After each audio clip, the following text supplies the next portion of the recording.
મોડી રાતથી મુંબઈમાં વરસાદી માહોલ જોવા મળી રહ્યો છે। નવી મુંબઈમાં રાત્રે પડ્યો વરસાદ। લોઅર પરેલ અને ચેમ્બુરમાં વરસાદી ઝાપટા પડ્યા છે। 2 દિવસ મુંબઈ માટે યલો એલર્ટ જાહેર કરવામાં આવ્યું છે। 25 અને 26 જૂને ભારે વરસાદની સંભાવના છે।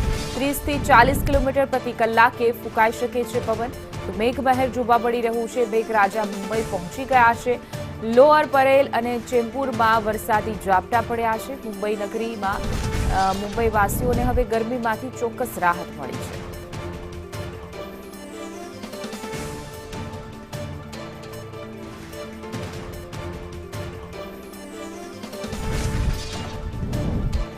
મુંબઈમાં ચોમાસાએ દસ્તક દઈ દીધી છે। મુંબઈના ઘણા એવા વિસ્તારો છે કે જ્યાં વરસાદી માહોલ જોવા મળી રહ્યો છે।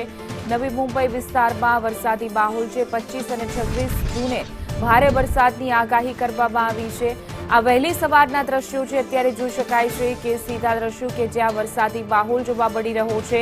ઝરમર વરસાદ વરસ્યો છે। રસ્તાઓ પાણીથી ભીંજાઈ ગયા છે। જો કે વહેલી સવારે લોકો જે પણ કામગીરી માટે પહોંચી રહ્યા છે થોડી તકલીફ પડી રહી છે, પરંતુ વહેલી સવારના આ દ્રશ્યો કે જે ચોમાસાએ દસ્તક મુંબઈમાં દઈ દીધી છે।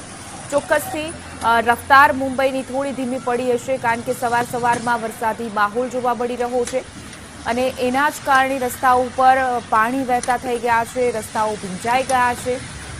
નવી મુંબઈમાં મોડી રાત્રિથી જ વરસાદી માહોલ જોવા મળ્યો હતો। ત્યારબાદ આ વહેલી સવારના દ્રશ્યો કે જ્યાં વરસાદી માહોલ જોવા મળી રહ્યો છે।